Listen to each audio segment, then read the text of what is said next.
Dropouts was popping. It's your boy Jordan Dropout. I've been gone for a minute, been on a little hiatus, but I'm back. And today I'm gonna be bringing y'all a quick review of the Power A Nintendo Switch wireless GameCube / Pro controller. So I picked up the Power A wireless Pro controller / GameCube controller.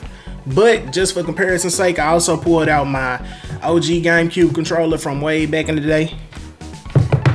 And the 2014 reissue that came out when Smash for Wii U released.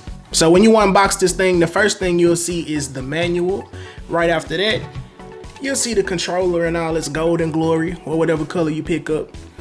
And last but not least, you'll see 2 AA batteries. Now I know these batteries can be a turnoff for some of y'all. It's honestly a turnoff for me. I do wish that this thing was rechargeable, but it's not. And it is what it is. I knew it wasn't rechargeable before I bought it, but I still feel like the pros outweigh the cons, so I decided to give it a chance because I need a wireless GameCube controller in my life. You know, since Wavebirds aren't a thing anymore, and I'm not about to be getting up out of the bed every time I want to turn Smash on. And I'm not playing Smash with Joy-Cons, and I'm not playing it with a Pro controller. So sadly, it's not rechargeable. You gotta put the AA's in. I mean, come on man, be for real, what is this? Xbox? There's not a lot of stuff that I don't like about this controller.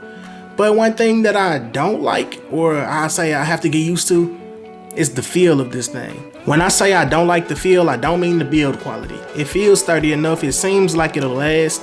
We'll see when I start whooping y'all in Smash how long this thing holds up, but when I say the feel is off, I mean just the overall, the paint, man. The paint feels kind of weird. It doesn't feel the same way a original GameCube controller feels in your hands, if you know what I mean. If it just doesn't have that matte feel to it.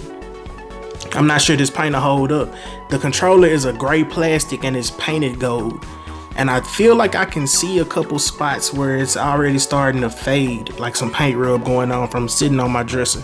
And that sucks. If you are planning on picking one of these up, I'd say go for black or maybe even purple because I don't think those are painted. Those are probably purple or black all the way through plastic and not just a crappy paint job. So setup for this thing is easy enough. It's pretty much the same as any other controller. All you do is pop your AA's in, and then you go down to change grips, or controllers, I'm sorry. Then you go down to change grip order. And first time setup, all you do is hold that sync button down for about a second. There it is. Press A when you're ready. And now you are ready to play with your wireless GameCube controller. So what exactly is this? Like, what do you get when you buy this controller? Well, this controller is not really a GameCube controller. It's a Pro controller in the shape of a GameCube controller. The box actually calls it a wireless controller Nintendo GameCube style. So anyway, what that means is this is just a Pro controller shaped like a GameCube controller. Some Freaky Friday, ditto, whatever you want to call it. Anyway, but Jordy Drop, why would I buy this when I already have a Pro controller?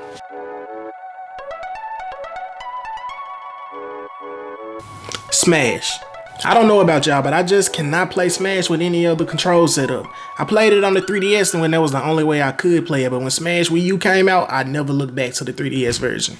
Now normally I'm strictly first party controllers, especially with Nintendo stuff, because I know y'all remember how them docks had them switches blowing up. I ain't trying to blow my switch up, but Wavebirds aren't a thing no more, and I really want a wireless GameCube controller. Honestly, I bought this thing to be lazy. I'm not about to get up every time I want to go and turn my Switch on to play Smash. I'm not playing Smash with Joy-Cons, and I'm not going to play it with a Pro controller. But speaking of the Pro controller, this thing has almost all of the same functionality as the Pro controller, minus the NFC. So you won't be reading any amiibos on this thing, but it does have motion controls. Now this thing costs $50, which can be a little steep, but it is about $20 cheaper than the official Pro controller. And if you were gonna go out and buy one of the Smash controllers and an adapter, I think the controller runs $20 to $25. The adapter is $15 to $20. So at the end of the day, you're spending $50 for one controller anyway. Now let's test this bad boy out. Sadly, I cannot test this with Smash, seeing that Smash hasn't released yet, and this is a Switch controller, meaning it will not work with the Wii U, but I can test it with a couple other games, and we can see if the D-pad is any better than that Pro controller D-pad that was notorious for bad inputs. Alright, so we're going to be putting this D-pad to the test while we play Ultra Street Fighter 2, the final challengers. We're going to see if it can withstand the Hadokens and Tasamashi Senpukyas without giving me the wrong inputs.